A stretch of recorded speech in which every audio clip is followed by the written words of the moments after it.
Okay,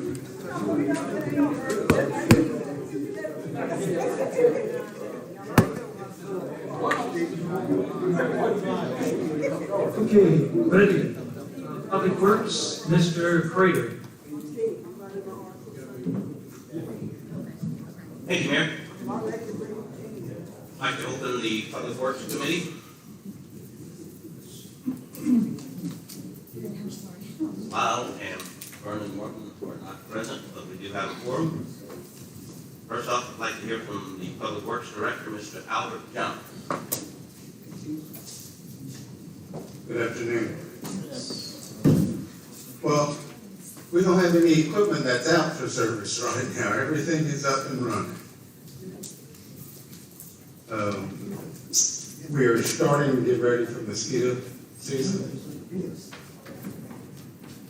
And I've got a new machine coming. I've got a new sprayer. Ordered last week, that should be here in the next couple of weeks. So I'm not seeing anything yet, but it won't be long because it's warmer now. I'm thinking, personally, it's warmer now earlier than it was last year. Last year we didn't start till June the 22nd. Year before that was June the 8th. Whenever they come, whenever it starts, we'll be spraying. I have a question about that. I read something the other day from Mr. Kenneth Fennell, who's a beekeeper, and he saw, I guess, a mosquito truck going around, probably for the parrots or something, I'm not sure, but his concern was that spraying this early while everything is blooming, and I don't know all the scientific details, Well, but it does kill bees. It's highly toxic to bees and fish. So he was very That's the reason you're supposed to spray 30 minutes before sunset, or right at sunset, because bees will go to their hives when it starts getting dark. That's why you don't spray in the middle of the day. You do not want to. You don't want to spray anywhere that there's pollination. Well, you may want to talk to him about it, maybe, and contact him. I don't know all the details. It wasn't us spraying. I know, but he did have some concerns about spraying for mosquitoes during this time of the season when everything is blossoming and blooming and He lives in town? bees are out. He lives in town, in the city limits? So, Mr. Trinko. Thank you, Chair. Yes, Mr. John, I have the Facebook thread, and I can bring it to you tomorrow if you'd like me to. Sure. His comments and everything about it. You know, I wanted to have it here tonight for us, but I'm glad you brought it up. But I can bring it to you. Sure. Okay. I'd be glad to. Thank you. You don't want to harm the bees. All right. Anybody else got anything for Mr. John? All right. Thank you so much, Mr. John. Appreciate it. Well, thank you. Next up, Street Commissioner, Mr. Gilbert Oakley.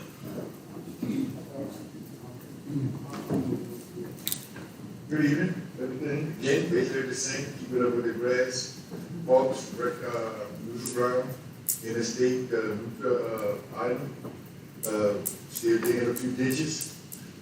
Basically, the only thing different was, that we got prepared for the cleaning city contest, and it went good. And I want to thank all the guys for all the cleaning up they do, and it's that did it, and that's about it. Thank y'all for all that y'all do also, and also I got to comment, the interstate looks great now, y'all doing it, instead of just with the bush all, out there. Right. Looks a lot better. Anyone else have anything for Mr. Gilbert? Mr. Stringfellow? Thank you, Chair. Mr. Gilbert, do you know if those issues in Lawrence Acres, if they were taken care of? Broad Acres?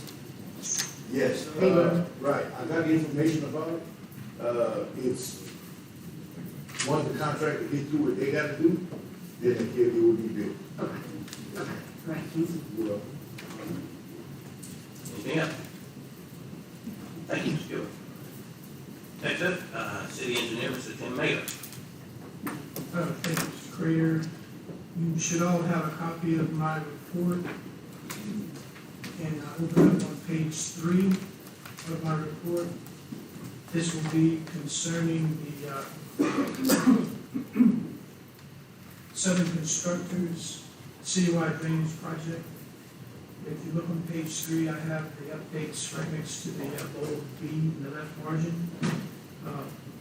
I notified council last week by email that the final inspection would be held on May 5th, tomorrow. We anticipate that we will present partial payment estimate number 22, the final contract change order, and the resolution of termination at the May regular meeting.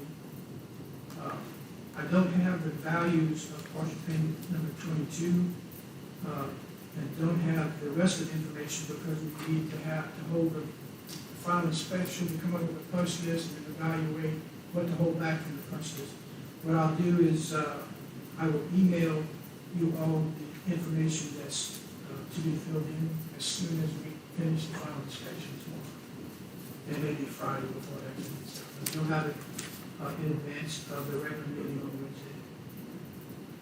Wednesday. The action that I would request come up at that meeting on May 11th would be there, item 1, under council action requested, approve partial payment estimate number 22 to 7 constructors for the citywide drainage improvements in amount to be presented at the May 11th meeting. You want to take these one by one? Sure, I'll make that motion as read. Second by Ms. Barnes Williams. Discussion? All in favor? Aye. Opposed? Motion carried. Second is approved change order number 6, which will be the final contract change order. It will adjust final contract time to actual contract time and adjust contract quantities to final construction quantities. And those amounts will be presented at the meeting. Motion is read. Second by Mr. Williams. Discussion? All in favor? Aye. Opposed? Motion carried. And the last item for that contract would be adopt a resolution of termination. It will include a notice of termination to be filed in the clerk of court office and begin the lien period. And that resolution would be presented also on Wednesday. Motion is read. That's also in that first, that's also in number 1. On the action item, Second by Mr. and the Moore. resolution of termination. So you already voted on. I don't see that there. Can go by the. Oh, okay. So I make the motion and seconded by Mr. Lamar. I'm sorry, Mayor, that if I may, the resolution under action items is not the termination. Yes, sir. It's not, that's an LDAP resolution. Item 3, action item 3 in the public works, is that what you're reading? No, sir, I was reading number 1 at the very end, final contract change order and resolution of termination. Yeah, that's the one too. Mr. Gravel. Mr. Mayor, would you think that we should put on contingent upon approval for acceptance of number 3? Contingent upon approval of, The acceptance of the work. that resolution of termination is an acceptance. Okay. By law, it's called a resolution of termination, an act of termination. It used to be called an act of acceptance, but that has changed over time. There's one in the same. Any other discussion? All in favor? Aye. Opposed? Motion carried. All right, next item I have is on page 5, and it'll be pertaining to contract A of the citywide street improvements project. And my presentation begins where you see the bold F in the left column. I'm going to hand out to you at this time the change order number 2. And I'd like to remind everybody that when I call for a discussion, that's the time anybody in the audience also, if you have any questions or concerns or comments, please approach the podium and you'll be recognized at that time. There's supposed to be a card up there. That's okay. You don't need to. And Mr. Fraser, that's incorrect. This is for council debate. No, they can come talk. No, ma'am, that's incorrect. No, it's not. It's their money that they're talking about.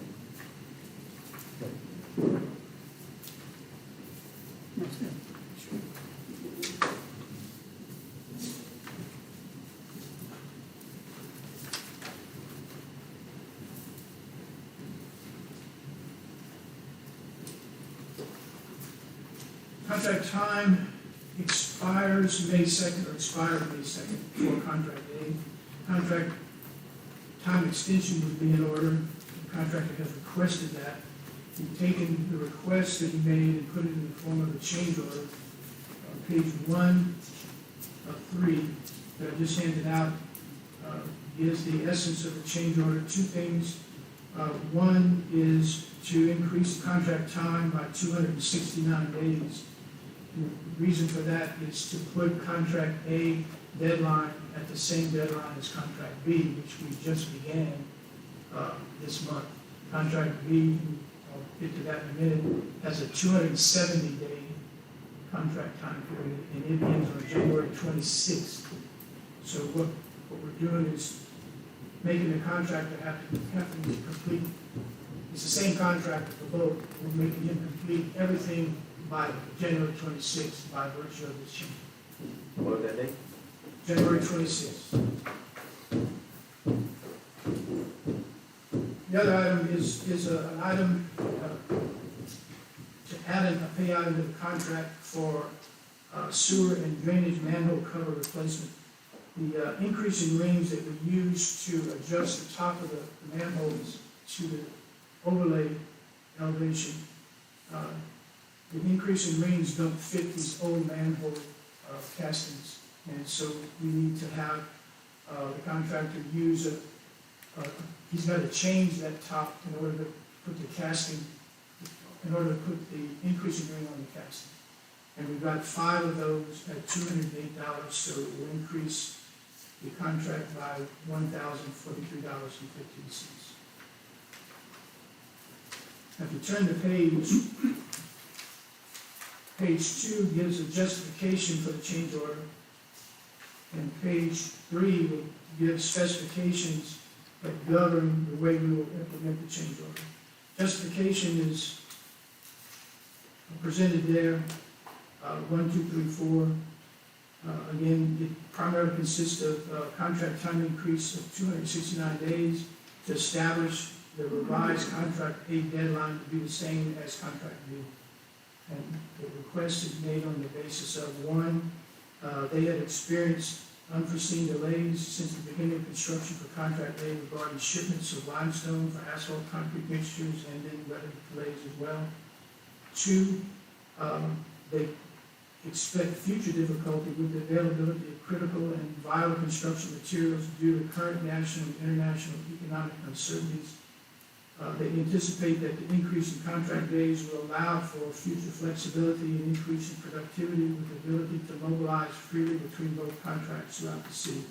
And then last, number 4, they are agreeing to work on both contract A and contract B in a manner that provides for both projects being completed by January 26, 2023. And that already covered the sewer drainage manhole cover. That is their justification for the request. And turn to page 3, the specifications. In exchange for the contract time extension, the contractor is going to agree to complete all contract A streets on which milling, overlay, and reconstruction have commenced before mobilizing and starting overlay work on streets in contract B. They're going to complete all contract A drainage crossings, junction boxes, drainage culverts before mobilizing and starting overlay work on any streets in contract B. They're going to complete all cleanup and dress-up work for all streets that have been resurfaced in contract A before mobilizing and starting overlay work on streets in contract B. At all times during the remaining contract period for both contracts, it will provide a minimum of 2 complete paving crews working within the city. And then we've asked them also to inform their performance bond agency for contract A of the terms of the change order and confirm that that agency does not object to its provisions. So this is what I would like you to consider approval at your March 11th meeting. Okay, I'll make that motion as read to forward it to the entire council for approval next week. That's it. I did say that. You said all. Yeah. Yes. You get a time Thanks. Seconded by Mr. Byron Williams. Questions? Mr. Rich? Mr. Mayor, since they're gonna be pushing it back 260 whatever days, does the price change on, I mean, prices are going up, so are they gonna send us back something because, Are we locked in? yeah, I guess are we locked into the price that, Yes, unit prices are locked in okay, on both contracts, A and B. Anything else? Who made the motion? I did. Second by Mr. Williams. Anything else? All in favor? Opposed? Motion carried. Okay. Next item.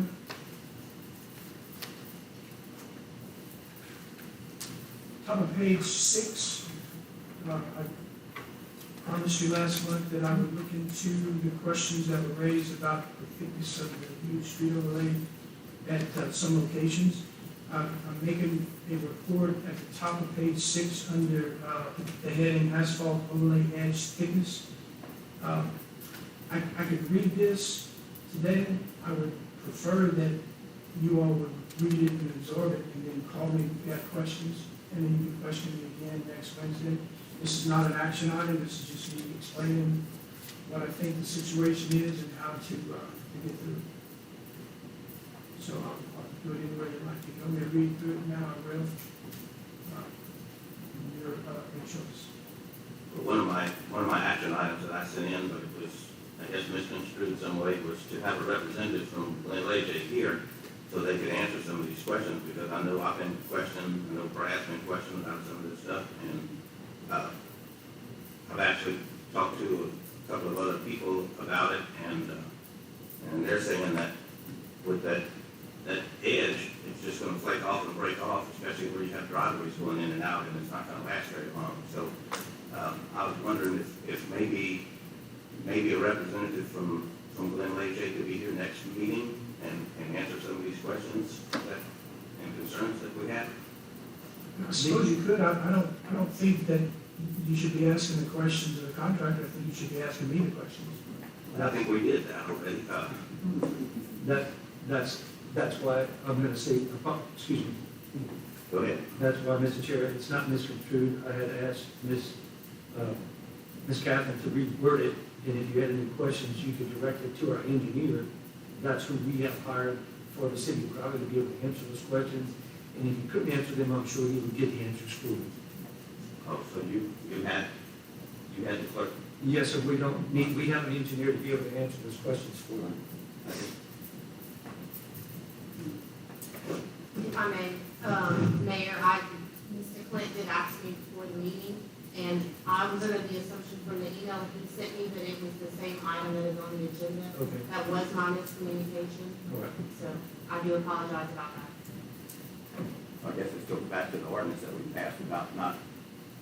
I guess it goes back to the ordinance that we passed about not changing agenda items without approval from the council member. But, Mr. Prater, I'm going to say it again. Okay, you recognize that. Thank you. Mr. Mayor is our engineer. If you see fit, then go ahead and request it. But we have an engineer that is hired, just like we have a city attorney that's hired. We're not going to ask a city attorney from the audience to give us understanding about city law, which Mr. Reagan can do that. I'm just using that as an example. So Mr. Maker can answer those questions for us. And maybe there might not be the answer you're looking for, but he can answer the question. Okay, well, I'll read it verbatim. There shall not be any alterations of the substance of an agenda item placed upon the agenda by an alderman, whether this be prior to or after publication. Item shall remain on the agenda unless permission from the alderman who placed the item on the agenda to remove said item is received in writing. City Code 2-4A. So, I don't know why we do these ordinances if they're not going to be followed, but anyway, Mr. Cordell. Thank you. I think what's being asked is, in industrial projects, you have a project engineer, usually an engineering firm, and as a contractor, if we're doing, there's the owner, project engineer, engineering firm, subcontractor, we're not going to be called in by the owner to be questioned. He's going to be calling and questioning them. and it eliminates confusion, okay? And it's the same situation here. So if he's a project manager, that is exactly who you want to talk to regarding the project. If you're not going to be satisfied with his answer, to go to Glenn Leger. If you're not satisfied with Glenn Leger's answer, who are you going to go to? The guy that's actually shoveling the asphalt? I'm trying to understand why you won't accept what an engineer is going to be explaining. Because Mr. Cordell, I've had another engineer and another guy that does this kind of work tell me that they've looked at this project and they're said that it's not right, that you shouldn't have a ditch with the overlay, because that overlay, and if you go and ride, I don't know if you've seen this, where people are putting asphalt in their driveways because they can't get out of their driveways. It should be milled down more, and so you don't have this big lip, because that big lip is gonna start to break off and flake off, and then we're gonna be back to the same square one. We'll have water intrusion in the back of it, and we're gonna have problems with the overlay. So, yes, I asked, because I wanted the Glenn Leger representative here, so I could go and look somewhere else at other cities that this has been done in and see if it's like that also. Because if you ride down the street in front of your house, it's not like that. But if you go and ride down the streets in the historic district, these curb and gutter streets, there's a big lip right there, and people are having problems getting in and out of their driveways, and people are having problems, and it's gonna be problematic, I think, for people walking and people on bicycles. But these are two different things that we're discussing right here. We're discussing one thing about taking things off the agenda, and we're talking about another thing about. I understand that, but I was trying to get back to the subject matter at hand. So I understand that, and I don't know if you've seen it or not, No, if you've gone and looked. I've seen it, I've also seen, I've seen what you're speaking of. I've also seen roads that were not part of this contract that still show aspects of the drop-off from what was done previously. And to answer your question about what the work that was done in front of my house on West Northern, yes, when it was originally done, there was a height, but you also have to understand there was a complete rebedding of that road as well. And so over time, it did come down. So, it was unfair comparison is what I was getting at. Well, that's curb and gutter street, and I wish our streets looked like your street in front of your house, but they don't, unfortunately. The bedding was not completely redone. So I think if it was milled down more, then you wouldn't have as much of a hump. Some places the hump is very, very drastic, and I think on some of these curves, when people are turning, they turn too short, I guarantee they're gonna bottom out their cars, and it's gonna be more problems. I think it should have been tapered down instead of just straight across.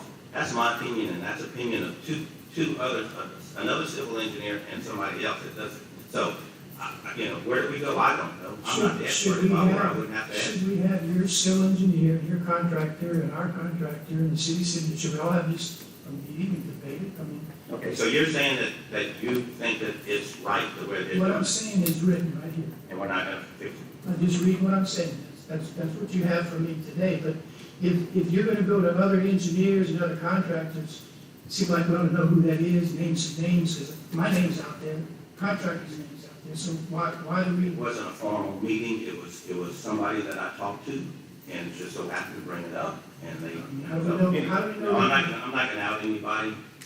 But how do we know their credentials? My credentials are out here. I have advised you what I think about this situation. And you offered someone else's opinion, but we can't know who that is. I don't think that's right. Okay, Mrs. Stringfield. Thank you, Jim. I just have a comment and a question about what you have written, Mr. Mayor.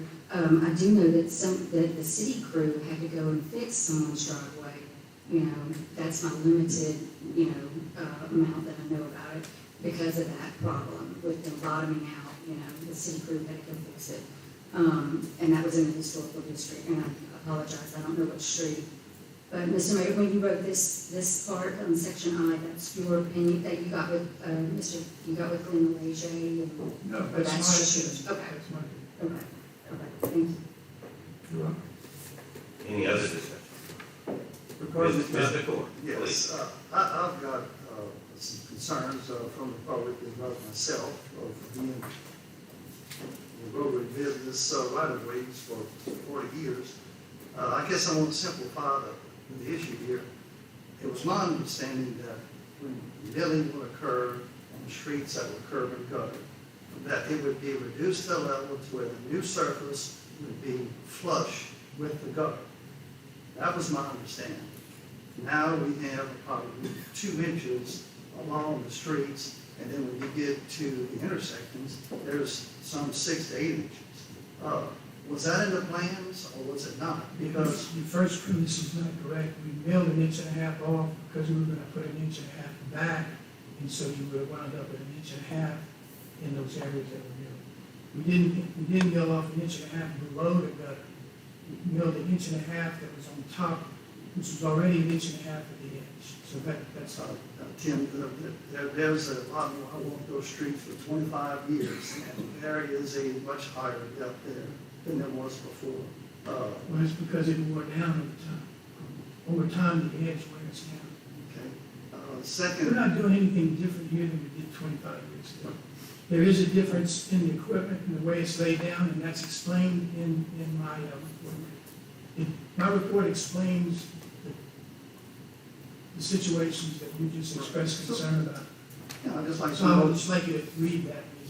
yes, I will, and I'd like to know if the plans call for the way it's built now, as built, or is the contractor doing something contrary to what the plans indicated for those areas? Contractors carrying out our plans the way they're intended. Okay, next concern I have is safety. A lot of people that walk, I find it a trip hazard, especially when you get in your intersections, especially in the historic district. We also, I mentioned vehicles can bottom out easily if the turn a little bit too sharp on the intersections, and pedestrians and bicycle riders. The next concern I have is our street sweeper. Whenever the street sweeper comes and tries to get those leaves away from the gutter, and the leaves hit the edge of that pavement, especially in intersections, it doesn't pick it up, and now we're gonna have to have our public works crew go out there and manually remove those leaves. My understanding is that in some cases, that's already been done. We talked about Mr. John about it, and he didn't express any significant concerns about what he saw. Right, I'm just saying, I'm just pointing these things out because, I want our street sweeper to be able to operate, especially in the length of the street where that lip is about 2 inches high, and so that leaves can accumulate in the machine as it's supposed to. What we understand is some manual work has always had to be done, and the same amount of manual work should be done now. So you don't think there's gonna be any increase, problems with removing leaves? No significant difference from what I understand. And again, if you read what I read there, it was written so that you could absorb it, so that nothing I would say would be taken out of context, but sure, would be taken in some other way. If you'll read that, call me, I'll explain it further. It'll do, thank you. Thank you. And I don't know if we'll be allowed to discuss things, because usually we're not able to discuss things at the full council meeting, so are we gonna be allowed, after we read all of this stuff, to discuss it next week, Mr. Mayor? Sure. And You can discuss it with me anytime, so I'm always available. thank you. You're welcome. That was a no action item. The next report I want to give you is on page 10. I have another handout. This is not an action item, it's an FYI.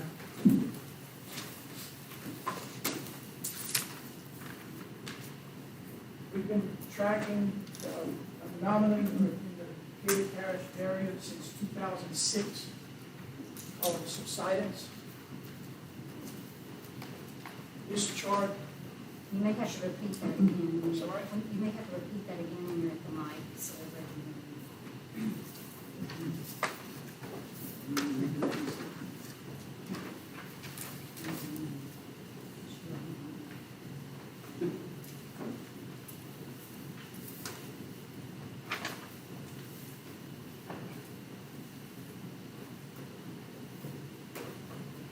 This chart is a synopsis of the surveying that we've done since 2006 on 4 benchmarks around Crowley. The last time we actually took elevations of these benchmarks was in 2018. Back in 2015, we decided to go from doing this once a year to doing it every 4 years, because at that time we weren't seeing a lot of change in elevations. But subsidence is a real situation. It's being monitored all over the South. LSU has a department that's monitoring in Louisiana. And the essence of this, I'm not going to spend a lot of time on it, but if you read on page 10, item 5, basically what I've stated there in red and yellow is that Crowley's average elevation is apparently falling closer to sea level at a rate of 1/2 inch per year. So since 2006, Crowley's elevation overall has come closer to sea level by about 7 or 8 inches. And we continue to monitor that. And the phenomenon is a dual phenomenon. It is subsidence, which is the lowering of the terrain, but it's also the increasing of sea level. I give you this to show you what's behind what I just said. No action is required. It's just a Question. Ms. Stewart? Tim, how do you feel about the FEMA flood insurance rates and base flood elevations in relation to your study? How closely will that be looked at by the insurance, flood insurance? FEMA should look at it much closer, but they don't have the financial resources to do so. The FEMA maps were altered about 10 years ago, but they weren't altered on the basis of surveying, engineering, and study. They were altered on the basis of, they were transferring handwritten, hand-drafted maps to electronic maps, and they tried to just trace those maps electronically. They didn't provide any more study.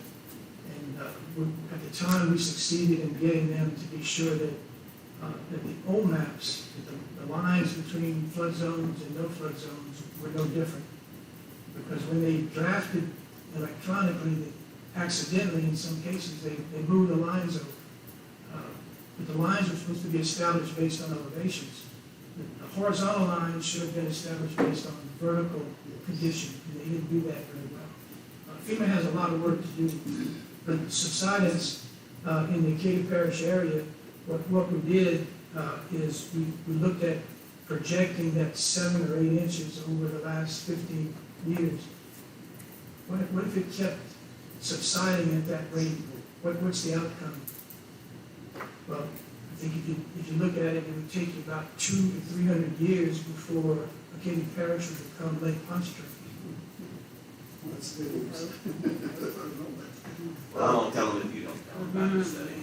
And one other question, how many points throughout the city is your typical survey? I'm curious, is it pretty much overall on average? These 4 that are on this map are benchmarks that are scattered around southwest, southeast, northeast, northwest. So it's a pretty good reading of what's happening. If you look at it, the change over the 6 square miles that is Crowley is very unique by those benchmarks. It's good information. Thank you. It's scary information. Mr. Stringfellow? Thank you, Chair.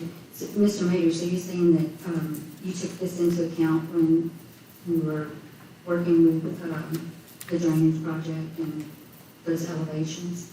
No, because everything's changing the same way. But what we're thinking, so we're taking this into account, is what I'm saying. Everything is sinking at the same level. So your local drainage problems and our solutions have to do with that same basin. So whether the basin's up here or down here, the drainage function is the same.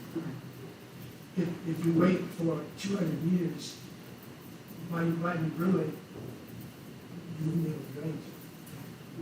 And as of now, there's nothing that we could do to consider subsidence in designing your drainage improvements today.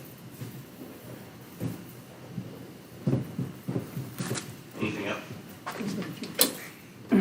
That's all I have for public works.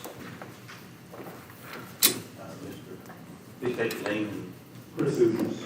I'd be interested in that report that he has about the gutter, curb gutters and the road that he said y'all could read. I mean, we won't have an opportunity to hear what he has to say on that, so if you don't mind reading.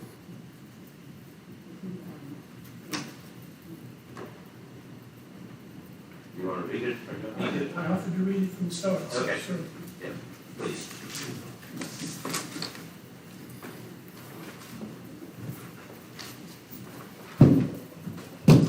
A question was raised at the April council meeting about the thickness of the new street overlay edges at some locations. The question was, why is the new asphalt edge thickness greater than 1.5 inches in some places, even though we milled off 1.5 inches of existing surface? We investigated this condition and advised as follows. This condition appears to happen mostly at curb and gutter streets and the street corner turnouts, and where this occurs, the thickness of the new asphalt edge is between 4 inches and 6 inches.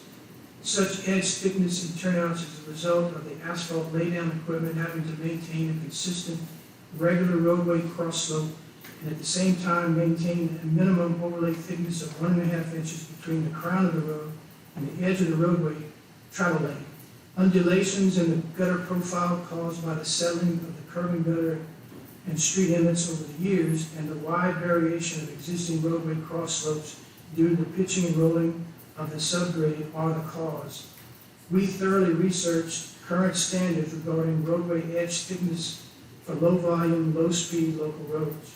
We contacted the FHWA Office of Safety. We reviewed the MUTCD, that's the Manual of Uniform Traffic Control Devices, AASHTO's Green Book, considered to be the Bible on geometric design of roads and highways, the DOTD Road Design Manual, and DOTD's EDSM volumes on this subject. We investigated equipment that has been designed to bevel or chamfer thicker asphalt roadway edges. We had hoped to find standards that not only concentrate on the safety of motorists traveling along local roads, but also address the safety of pedestrians and cyclists attempting to use these roads in a shared manner. Finding no such standards, there is no guidance on what edge thickness is appropriate, and the treatment of such edges is left up to practical engineering judgment. Our engineering judgment has led us to this conclusion. Where we find such edges to be continuously exceeding 4 inches in thickness, the edges will be marked with appropriate lane line striping to serve as a visual aid to motorists, cyclists, and pedestrians. In our judgment, this approach should serve the public well in providing caution of the change in elevation from the asphalt edge to the gutter grade.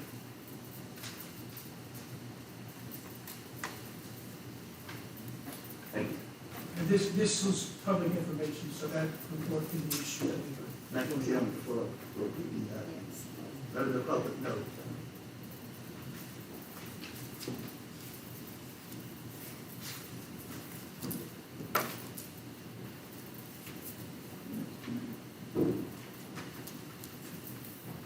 That's it. Do you have anything else? All right, thank you. Under discussion items, elevation of new roadway surface adjacent to street curb, gutter, particularly near street intersections and related safety concerns. Discussion item, I think we've covered that. So without further ado, anybody else have anything else for the Public Works Committee? Public Works Committee. Isn't there one more? Oh, I'm sorry. We do not. Item 3, resolution for 2021-2022 LGAP funding. Okay. That's on your agenda. Okay.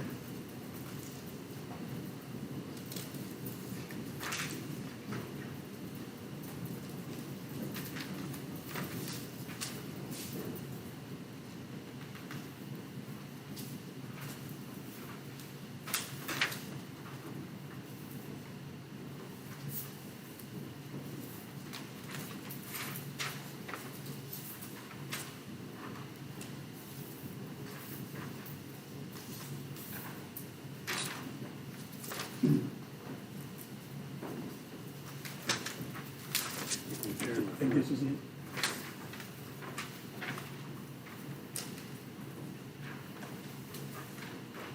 This resolution is authorizing the mayor to submit an application to the Office of Community Development's Local Government Assistance Program, known as LGAP. And is pertaining to landscape maintenance, equipment, and tools. Whereas applications for the Louisiana Office of Community Development fiscal year 2021-2022 LGAP are due by June 3rd, and whereas the mayor and board of aldermen collectively believe landscaping, maintenance, equipment, and tools would be the most beneficial use of LGAP grant funds at this time, and whereas the city of Crowley wishes to submit an application for funding for landscape maintenance, equipment, and tools under the Office of Community Development fiscal year 2021-2022 LGAP grant program. Now therefore be it resolved by the city of Crowley that the mayor be and he is hereby empowered, authorized, and directed to prepare and submit for and on behalf of the city of Crowley a fiscal year 2021-2022 grant application to the Office of Community Development under its local government assistance program for landscaping, maintenance, equipment, and tools, and to execute same on behalf of the city of Crowley, and by his signature to enter into any and all contractual obligations on behalf of the city of Crowley under this program. I'm offering this resolution along with the explanation that we've been doing this every year. The LGAP program usually gives cities on the order of $10,000–$15,000 grant. We've used it for equipment in the past. I think we used it for fire station improvements maybe one time. The money is available for a sundry of items. Some things that can be done is it can't be used for recreation.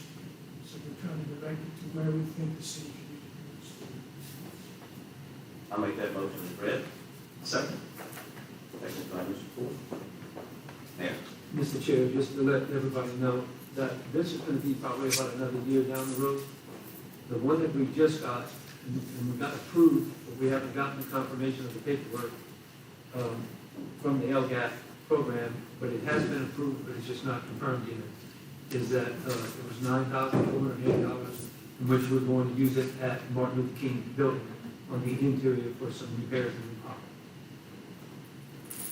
remodeling. That's what it was designated for. Thank you. Mr. Springfield. Thank you, Chair. For this one that we just, this resolution tonight, we don't have to be specific on what type of landscaping equipment. It's better that to be general, so you get And what you need. so that way we can decide if and when we do get the grant. By the time you get the grant, it'll be up to maybe say a year from now, and the equipment needs will probably change. Okay, thank you. Any other discussion? All in favor? All right, Opposed?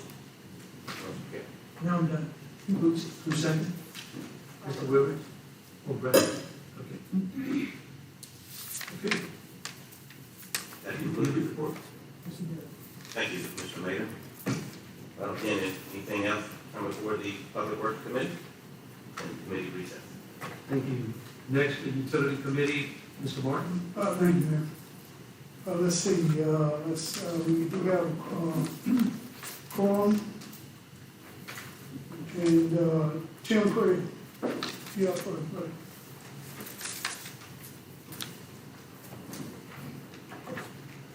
Good afternoon. For the month of April, we had 864 Louisiana one-call locate tickets. The majority of those were Quidco Bell South, the overlay project. The Quidco Bell South were pole inspections and new installs. So those lines were marked. The overlay project and some of the outside drainage on West Hutchinson, which we saw was complete. We had 33 work orders filed during the month.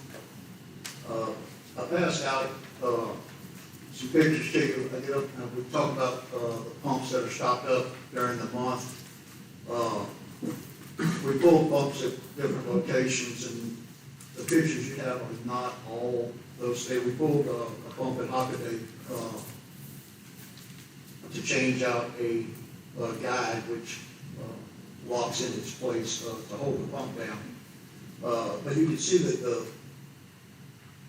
a lot of what the pictures are is flushable wipes, rags, bags, shopping bags,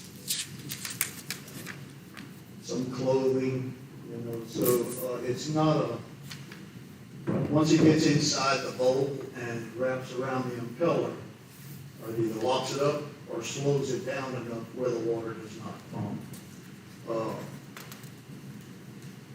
I thought a visual, you can see what we deal with, when we talk about it being pumped. The only one that we, pulled and had an issue with on that second page of, the Magnolia pump station, that one was full, once we cleaned it out. We don't know if the shaft was split, or broke, but we sent it to the shop, we're still waiting to hear, on that, what they found. It's in the process of being broke down. Other than that, that's all I have. Any questions? Any questions? Is there some kind of screen or something you can put over these things so that would catch it before it gets stuck in it? Like a basket? We have baskets ahead of the pump station. For example, at 8th Street, we have 4 different locations ahead of that to try to stop as much as we can.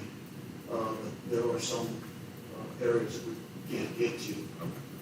We have baskets at the main pump station, 8th Street, we have one at LABC. There's probably 5 or 6 around the city that we have. Oddfellows lift station has one right inside of that. But there are items that come through that. It's not what we say a basket. It's not like barbecue street type of more shaped like an angle. In the line, just to catch what we get. Any other questions? Is this a common problem, I'm sure, throughout every municipality? We noticed, yes. Is this, In fact, the city of Rain, probably a year and a half, 2 years ago, did a segment on 10 and 3, I think it was, pertaining to this.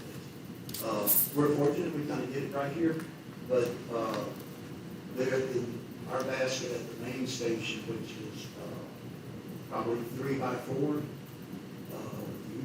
you get a lot of stuff. I mean, flushable wipes, they sell them, but this is what it does to your pump.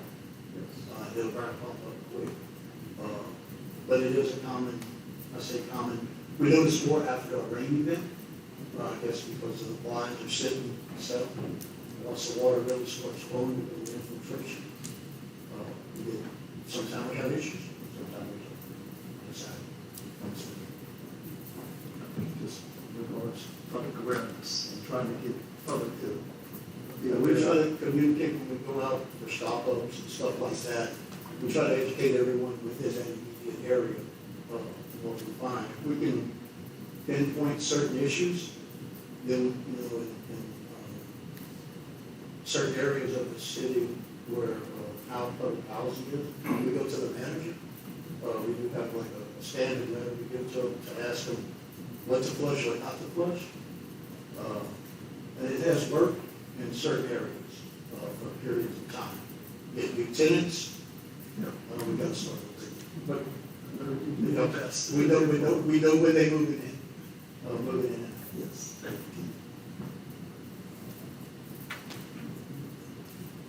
Okay, any other questions?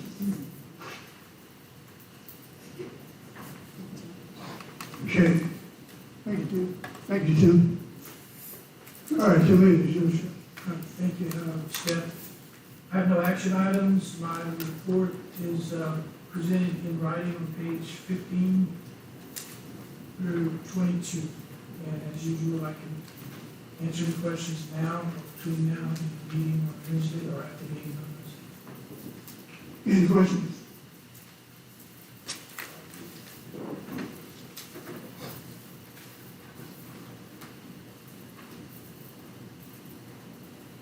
Okay, there being no action items and no discussion items, we just gonna go ahead and recess. All right, thank you, sir. Next is Recreation Committee, Mr. Primo. All right, Recreation Committee, First off, we will go with Recreation Director Peter Kirsch's monthly report.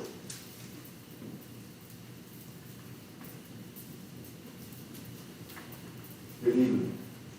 Our 2022 baseball softball season is winding down. We have some of our leagues that will be ending this week, and some that will, the rest will be done by the midweek of next week. One of the things that I'm proud of this season is we were able to give the kids more time, more games on the field, more practice time. So not a change in price, but they got more baseball, more bang for the buck. I know that there's been some questions, and I don't know if you've heard them or not, about starting early this year. And we did. We got out to an early start, and then that reasoning is multifold. And the main driving force behind that was to give the kids more practice time and more games. The other thing, as you're aware, we're getting into mid-May. We have 8th grade graduations, award ceremonies, high school graduations. Those are all things that dance recitals, end of the year school programs and other programs that get in the way. It becomes a conflict for families. And so what ends up happening at this time of the year with the recreation stuff is we have kids that don't show up. Older sibling graduating, older sibling has dance recitals. So we either have to start backing up games, kids don't show back up, we have to cancel games. So that was probably the second most important factor of starting so early. So just wanted to get that out there. That was the logic behind starting up early.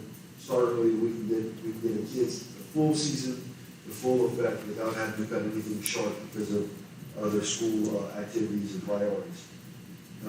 Up next at the rec, we'll be having our flag football and soccer program coming up in the fall.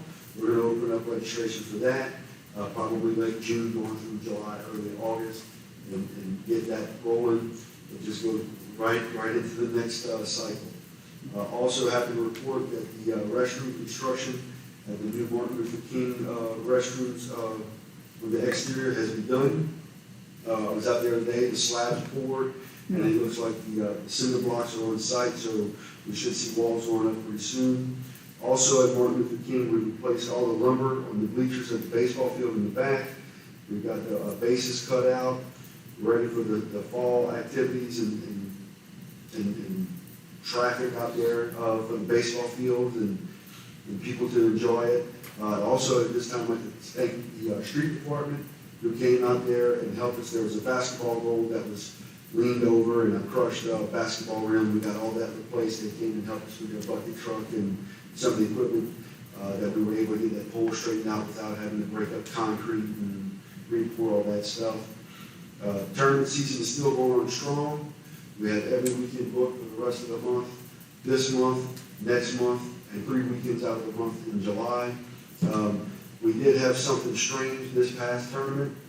Late Sunday afternoon, we actually had to cancel games because of weather. And my panic mode was, this cannot be a field condition. What's going on? We have turf fields. The problem that the tournament director ran into was lighting. And it got to the point that if you're familiar with the lighting rule, once lighting's within 8 miles of your area, you've got to be lighting free for at least 30 minutes after the last strike. We would get 20, 25 minutes, 28 minutes out, we'd get another pop. And so what ended up happening, we were at 4:30 Sunday afternoon. There were 1 p.m. games that still hadn't been played. So the tournament directors at that point made a time that it was not worth starting with a 3.5 hour delay and keeping people out there till 12, 1 o'clock on a Sunday evening when the kids had to go to school.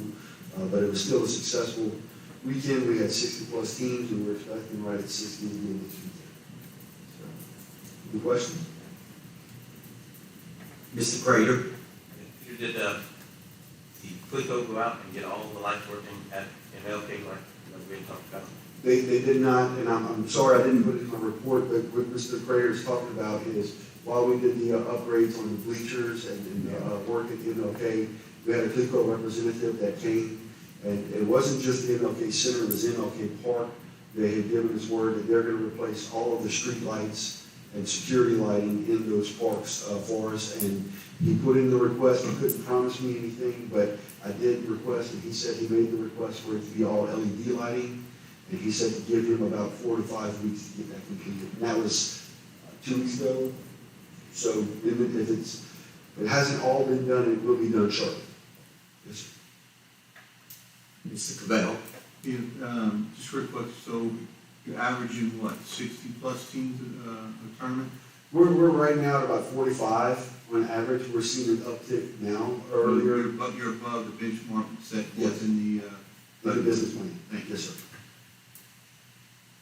Stephen, Mr. Morgan? well, first of all, I want to thank you on behalf of all the kids and everybody else over there. Who came out from Clico? Who was it? That was, it was one of Mr. Willie's representatives. He's new to the area, Mr. Okay. Martin, and his name slips my mind at the moment, but I can get it for you. So Willie Badgeron. Yes, sir. Okay, gotcha. Thank you, man, because we had talked about that. That's fine. Yes, sir. Anyone else? Mr. Stringfellow? Thank you, Jim. Peter, is there anything in the works in the future for the bathrooms at Miller Stadium? Yes, Okay. yes. We, an architect has come, Mr. Josh Power, and Mr. Vader has helped us with some, surveying, and we're coming up with some plans. Okay, anyone else? All right, thank you, Peter. Thank you. Yeah, thank you. Mr. Mayor? No action, just want to say no. Thank you. Anyone else for rec? Then I'll recess. All right, thank you. You don't mind, Mr. Martin, just continue. Let's see, zoning and annexation committee, we have a forum. There's no action items, and there's no discussion items, unless something comes up. Anything to come before the committee? Well, we recess. Thank you, sir. Next is public safety, Mr. Ford. Thank you, Mayor. Call to order the Public Safety Committee meeting. All members except Alderman Clark present. And we'll begin with reports. Chief of Police, Jimmy Broussard. Mr. Chairman, I must apologize to you and to the committee. I did not have enough time to get the statistics I normally get per month. But on positive notes, if anyone has been in the area of Marcel Thomas and J.D. Miller, we are loaning right now a mobile speed sign and license plate reader camera from a company, from Jim Topic, US. I was hoping to get it up on my phone to show you a live picture, but we are able to look at that now. We're kind of taking a look at it, which I think when we discussed a while back about the closing of that particular street, this may solve all the problems as far as our questions, as far as Chief Romero had about, closing the street. This may solve all the problems. We're just trying it out. I will say one thing, we did log into it this afternoon and we were able to get, it's a very, very clear picture. In fact, the evening, when it becomes dark, it's actually like 16 different camera lenses that take a picture at the same time. And I think it's every 3 seconds, it snaps the picture from a different lens, so you get a better reading of it, even if it's dark. This was the area, if you remember, that we were having issues with as far as shootings happening and people leaving through that particular area. So that's why it was the first place to go. But again, we were going through the training this afternoon, so I apologize. I didn't have a chance to do my statistics, but we have other things coming up, which I'll chime in on. Thank you so much. Yes, sir. Mr. Craig. Is that on loan or? Yes, sir. It is on loan right now until May 21st. We may be able to pass that. For us to get an idea of it, then I would like to come back to the council to bring it forward with the statements, and everything, and show you some of what we had from it for the possibility of placing at least one there, Or multiple. I don't know how much they cost. Do you have any idea what the cost is? The cost, I don't know. He hasn't given us a cost yet. We've asked for costs on different things.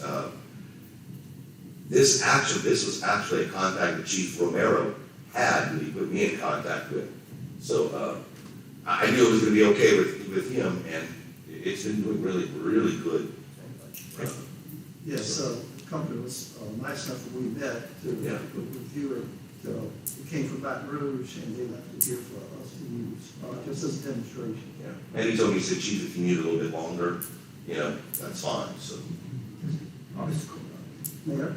I would just like to remind you, and Chief was there too, and you were there when we were doing that demo with those cameras in the cars, and also to possibly put them in fixed locations. Remember That's true, yeah. the readers and the other thing, but we're still waiting on our process. Right. To be able to utilize that ARPA money for that.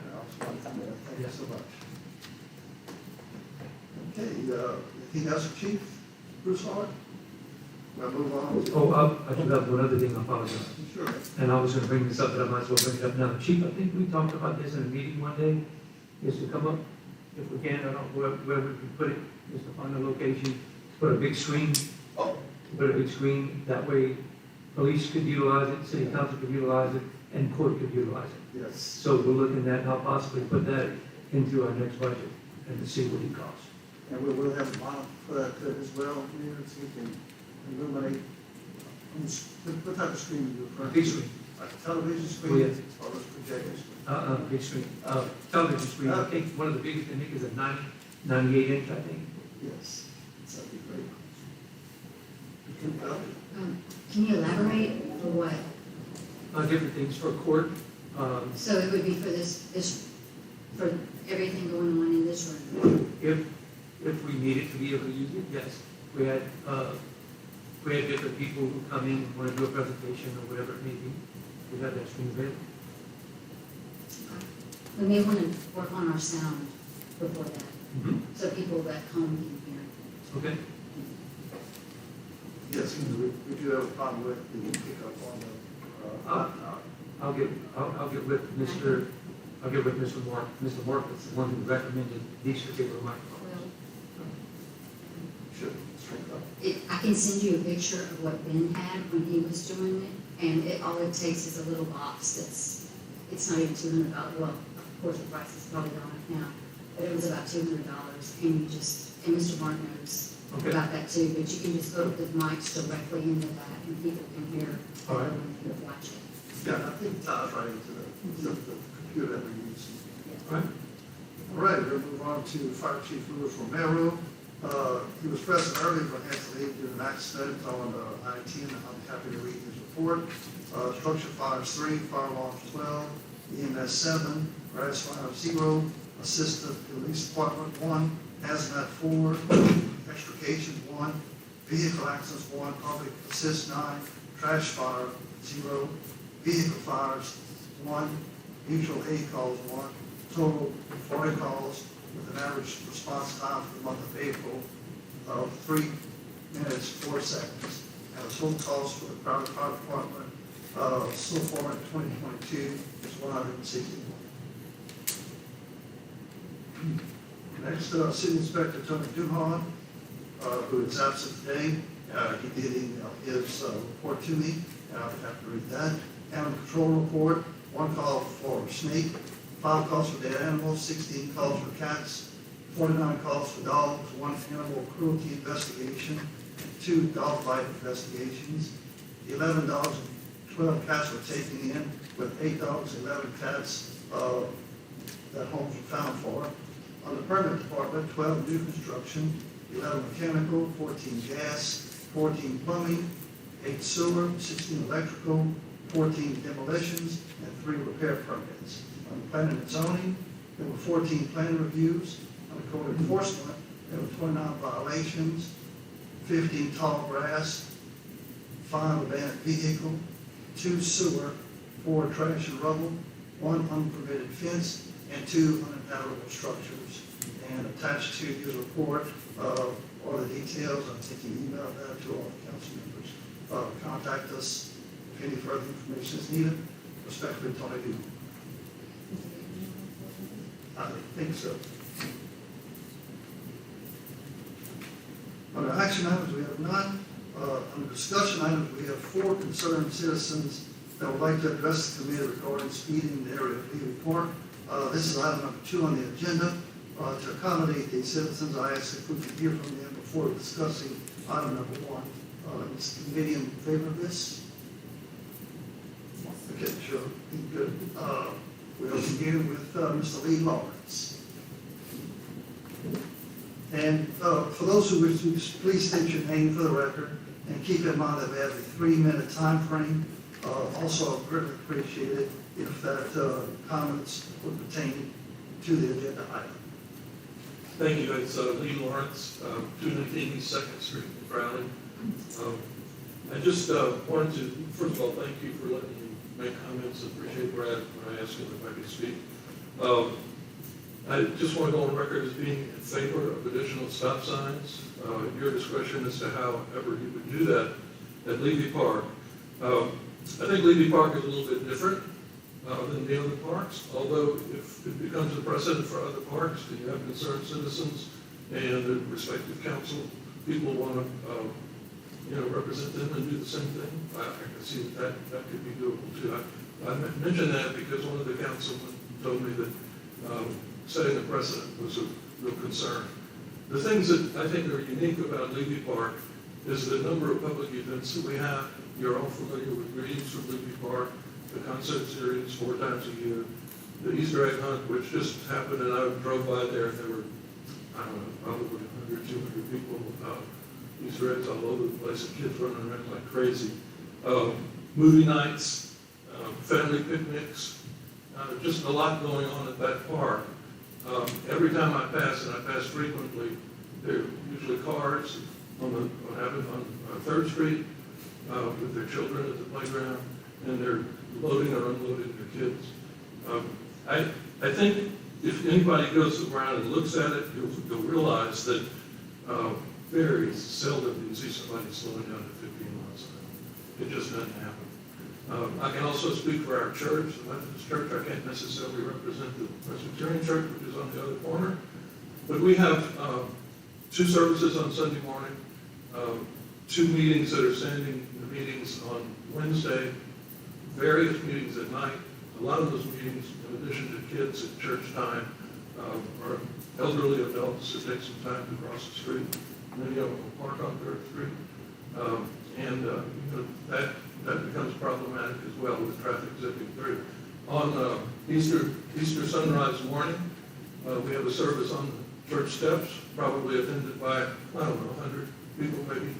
And even during that service with cars on both sides of the street, it was obvious that some of the people passing by were going over the speed limit, even at 6 o'clock in the morning. So, I think what happens is a lot of folks are trying to avoid the lights on 2nd Street, both at the corner of Eastern and Avenue H. And so I'm just here to ask that you give serious consideration to that. I believe it was almost passed last time it came up. But again, that's kind of my thoughts and comments. And I appreciate again the ability to comment. Thank you, Mr. Lawrence. Next, we'll have Ms. Michelle Leger. Good, thank you. So we'll move on to Ms. Ann Mill.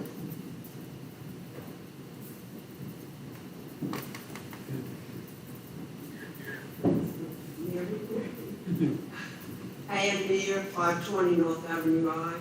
I just kind of want to add my 2 cents, but with inflation, I'm going to make it $1.25. Yes.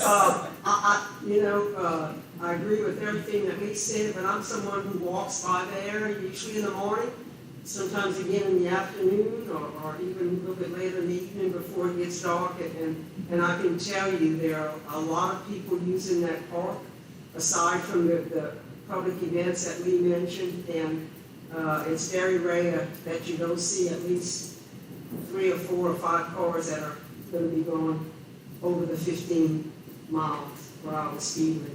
So again, I would, if whatever's the most feasible way to put it there, put something there to slow folks down.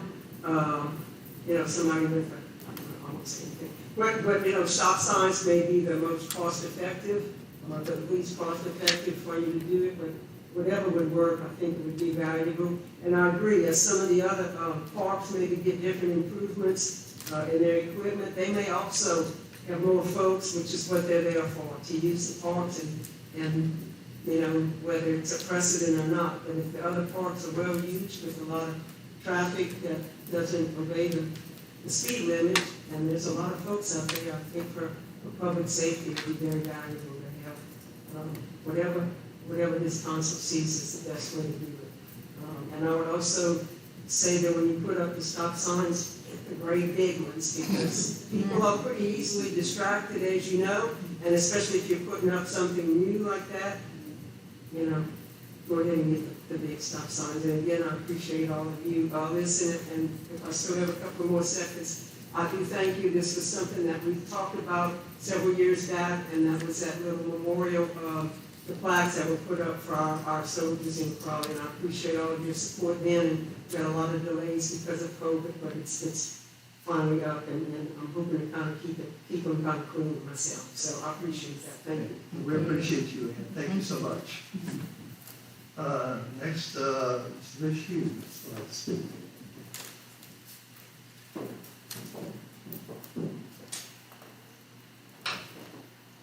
We, Rich Hughes, East 4th Street.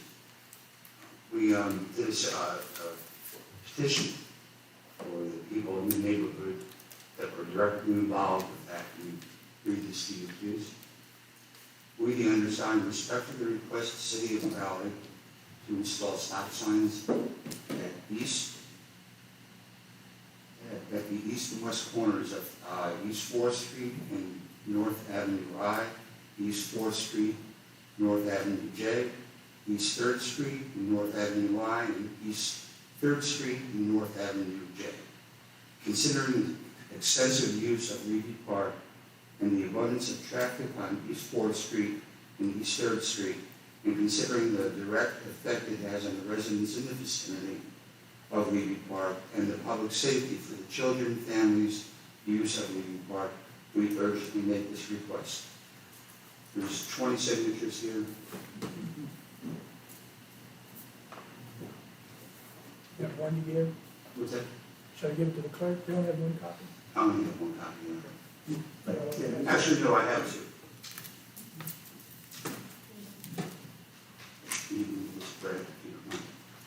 Brad? Yeah. This will be the third attempt at making this happen. And I think we've answered all the questions. The topic of precedent being set, you know, yeah, it could be considered that way in some views, but I think it really should be taken into consideration of a case-by-case situation. Some parks aren't used at all. What would be the sense of putting other, stop signs there? But the main point is that all the residents that surround that park have signed that petition. So obviously we have a need for it. And I understand why you would not, turn it down considering everyone that lives there wants it. It becomes a point of public safety, and it's not a matter of controlling the speed limits. I know there was a traffic study done, and I'm sure you'll get into that later on. But it's not a matter of controlling traffic speed. It's a matter of controlling safety for children. I know there was one lady in our neighborhood who the dog has been hit twice. Obviously her dog shouldn't be running loose like that, but dogs get loose, so do kids. Ball goes across the street, kid runs out, and when you see the traffic study that you're about to see, I think you'll understand the severity of the situation. Thank you. Thank you, Mr. Hughes, appreciate it. I also have a few comments from his concern. I want to mention that Mrs. Kim Gatto, who resides across the street from Levy Park, was unable to be present and wanted it known that something must be done to reduce speeding over the 15-mile-per-hour limit at Levy Park on a continual basis, and feels that traffic enforcement is not enough. As mentioned, Levy Park is across from two churches and is the most widely used public park that hosts numerous events. After the majority of this council voted to deny my efforts to install four-way stop signs at Levy Park, the police department's mobile speed detection unit was installed on East 3rd Street. This unit displays the speed of vehicles and a warning when speeds exceed 20 miles per hour. It was effective in reducing speeds during the week it was present, but after removal, the speed resumed. I'm also aware that several citations for speeding were issued since then. However, speeding has continued. After doing research, I found that lack of driver awareness of speed limits is a contributing cause of speeding in public parks and school zones. Other than four-way stop signs, many cities have installed many roundabouts, pedestrian islands, rubber speed cushions, and curb extensions upon the street surface that require drivers to reduce speeds in order to maneuver around or over. There are also rapid build solutions with the use of a plastic delineator posts for striping for pedestrian crosswalks that can be installed in a timely manner at minimal cost to the city. While increased traffic enforcement in this area seems to be the most obvious solution, keep in mind that only one patrol officer is assigned to each ward of the city. We simply don't have enough officers to handle hours of traffic enforcement dedicated to our parks. We had a recent traffic study done by the police department on Monday, May 2nd. And Chief, if you want to report on that, I'd appreciate it.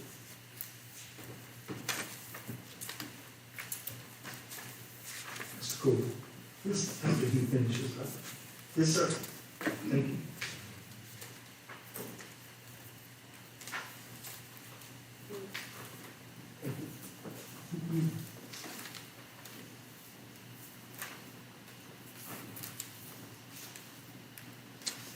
And in addition to what you have, I have an actual count of every vehicle, I think of 97, that were all within a 3-hour period, with each vehicle speed that through East Ward and East 3rd Streets. Just after briefly looking at it, Chief, am I correct? It looks like you have overall, on all categories, you have about an average of 92% of the people who don't even worry about what they need to do. Yes, sir, and I will tell you, this study was done the way we normally do a traffic study. We don't go in a marked unit because, of course, people don't slow down if they see a marked unit. The reserve officer who went that day was available to go to the personal truck with a radar. I've got his radar certification gear. If anyone questioned it, he just sat for this time limit that you see. On May 2nd at 3rd Street and North Avenue I, you will see that on your first page. That was from 7:15 to 8:45. And please note, too, that that's also times that schools are in session. So, but you had two that basically were about, around that 14 about 1 to 5 miles over the speed limit, 16 at 6 to 10 miles over the speed limit, 15 at 11 to 15 miles over the speed limit, and 4 at 60 miles per hour over the speed limit. You'll notice on the second page, as the mayor was noting, the percentages of it. So that's basically, as fact is, that's who was disobeying, especially in the park. The third page shows a survey from 4:15 to 6 on Avenue J and 4. This is normally the time that a lot of families are out in the park area enjoying playing and maybe having picnics or whatever. You will notice a little bit better, not much better, but a little bit better. 7 posted speed limit at 15 hours or less. 8 at 1 to 5 miles over, 15 at 6 to 10 miles over, 12 at 11 to 15 miles per hour, and 5 at 60 miles or over. You'll notice that about an 85 percentile. And then on May 2nd, we also had a combined park area speeding. Speed limits posted, radar was vehicled in the morning and the afternoon. And you see the percentages there. That's great. Yes, that would be both streets combined, so there were 98 total vehicles. Yeah. So that's what I was saying earlier, overall, in all of the categories, in combined, you have a 90% average, and that's scary. That is scary. Yeah. And it's not only Levy Park, I mean, I know you've got to shoot in to see the game, but, and you as a council and administration and I have all tackled that and said, what can we do? I know they're requesting stop signs, I know they're requesting four-way stops. My personal opinion, we've got enough four-way stops right now. We need to look at other avenues of, maybe even, like we said, we brought the speed trailer out there. We can check into companies that may have these particular speeds, signs that can be mounted. As a reminder, I mean, Ms. Gallo noted that, a lot of it is inattention to the speed limit. We operate the TED program, and most people will tell you, they just didn't think, they weren't thinking, they weren't watching their speed. And one thing I found with the speed trailers is that after time, motorists that travel a lot realize that they're not going to be cited. Correct. And I've seen that thing flash and speeds well in excess of 10, 15 mile an hour. And it works for a while. Earlier, I was asking earlier, but I wanted to let you finish. Sure. I'd like everybody to know that Mr. Cord came to me earlier this week, and we discussed this, and it's a great idea Mr. Cord had. And I even included Mr. Maker to see if he could assist me, and he got me some pictures. And what I'd like to do is to be able to work with Mr. Cord, anybody else who wants to work with this, and get into that neighborhood and possibly use, if you would agree to this, Mr. Cord, possibly use Levy Park as a trial. Absolutely. As a trial. And Mr. Cord has some pictures, and he came up with this idea, and I think it's a great idea. It's a calming effort. We as a city, as the street department crew, can get out there, and we can do it immediately, but I have to make sure with the legal ramifications that we're not putting ourselves into a liability right away, or we can do it with Mr. Reagan, is to make the crossings, walk crossings, where it would be really bright, people can see it, make it really notifiable. Another thing that was a great idea that he had was making these little turnarounds, these little turnouts. They're very nice, they're nicely signed, they have some plants in the middle of the road. It allows you to go around it, allows you to turn right, but it makes you keep in continuation to the right. It's not a complete turnabout, but it is one that you can turn right or go around it and continue straight. Of course, it would require, Chief, and I would ask you for your assistance. Absolutely. And it would require, like me and Mr. Cord talked about, it would require some parking prohibitions on the very corners to allow that traffic to flow. But anyway, I think it's a great idea. I think it's something that maybe include the neighborhood and see what they think about it, because it would be in their neighborhood. I think it looks great. And if it happens to work, it would work everywhere in Crowley, why not? Yes, thank you, Mayor. Yeah, the information I got is referred to as a traffic calming toolkit from the city of Austin, Texas, that had a presentation, and I'll put it out there. And it's made. So, Ms. Renfro? Thank you, Chair. Chief, we have speed signs all over in the park. Are they visible anywhere? They're all- Yes, ma'am, they are now. Yes, the mayor and Public Works have taken care of that, because they were kind of dingy because they've been there for a while, but they have replaced all of those. They replaced it. In fact, I know for sure, like the one on Avenue I, it's probably, Mayor, 300, 400 feet away from the intersection at least. Actually, at the beginning of this administration, we noticed that as well, Chief, and you had made a point, and we went right around, if you remember. And all of the signs were located at all of the parks, but at the parks. Right. There wasn't any proper notification before you got to the park. Right. So we moved the signs, we moved the speed limit signs, we also put in park children at play, and we moved all of those 60 feet prior to the park. So to make sure that they have pre-notification. And then also, who helped you, you did all the layout of everything on this, and, I mean, because this is nice, and if we could get this. Well, actually, your compadre to your right. He did. We can get this for every, In collaboration, that's yeah. very nice, easy, you know, and, yeah. I think Federal Officer, Reserve Officer Chad Hargrave actually did this. Okay. I did the worksheet to along each vehicle, so the credit doesn't come in through the artistic work. Okay. Teamwork. Very nice, very nice. Teamwork. Okay. Better quit telling everybody who's your undercover kid. Mr. Broke, can I say something? I'm all in favor of the crosswalks, in fact, I gave you what the state statutes we would want to state on that.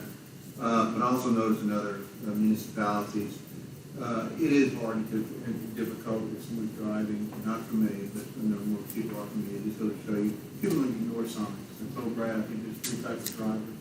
Those are going to be complacent, as you see with the 2.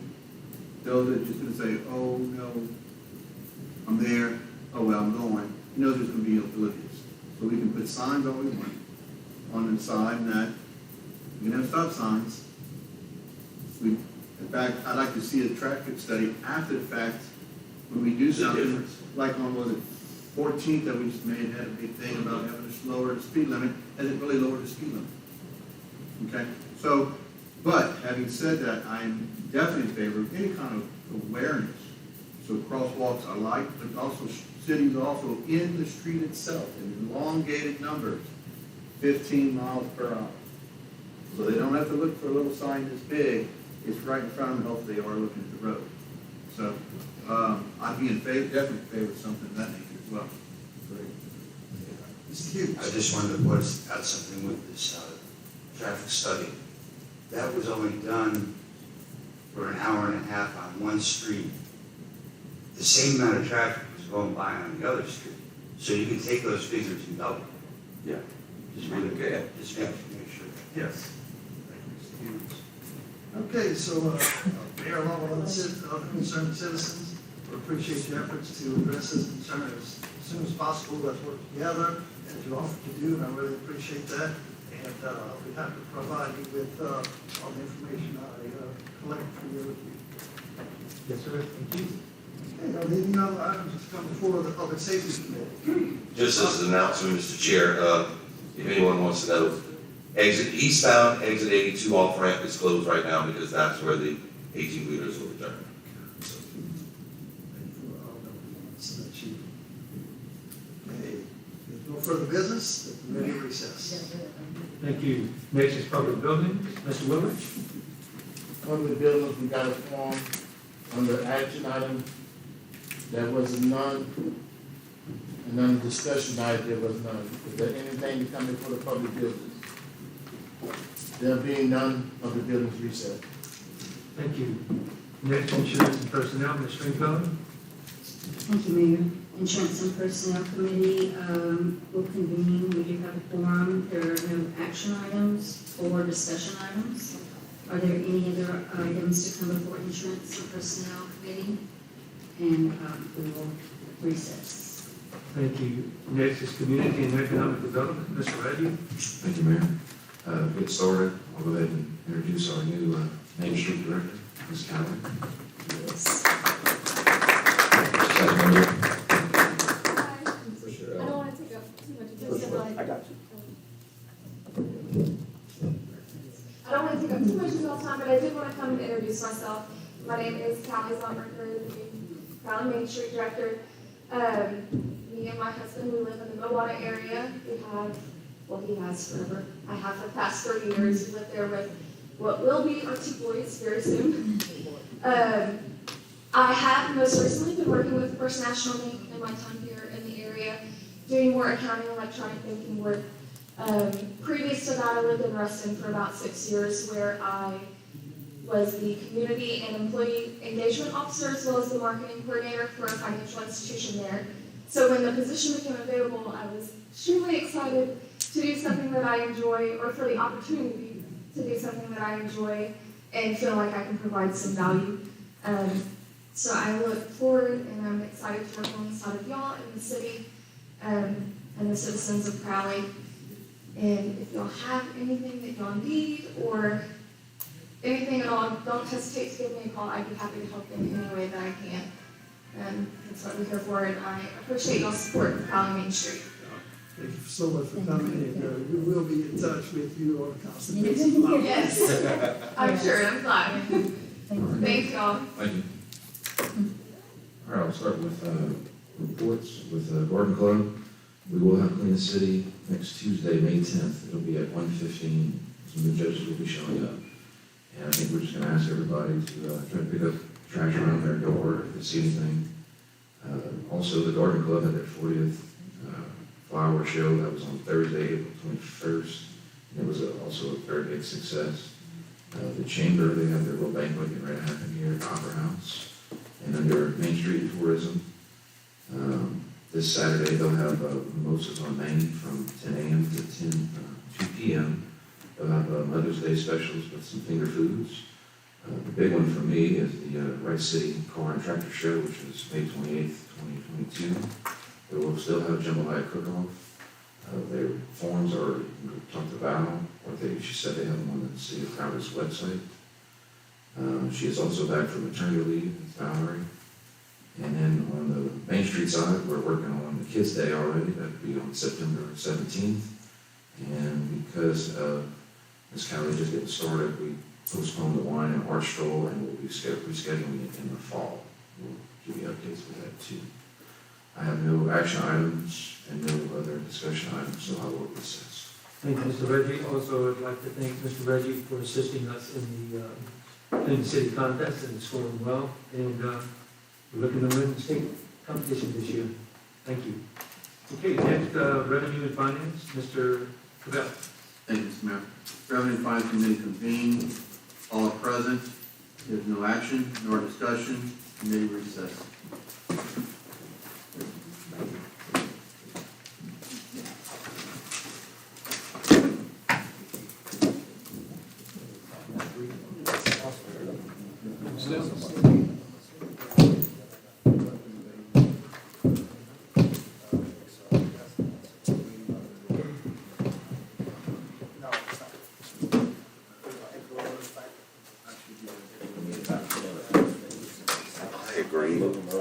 Oh, yeah. Oh, yeah, look, when we put that thing up, like I said, we just logged on today. And clear, it's like you're not standing here, it's that clear. Oh, yeah, it's that clear. And that. Right, exactly.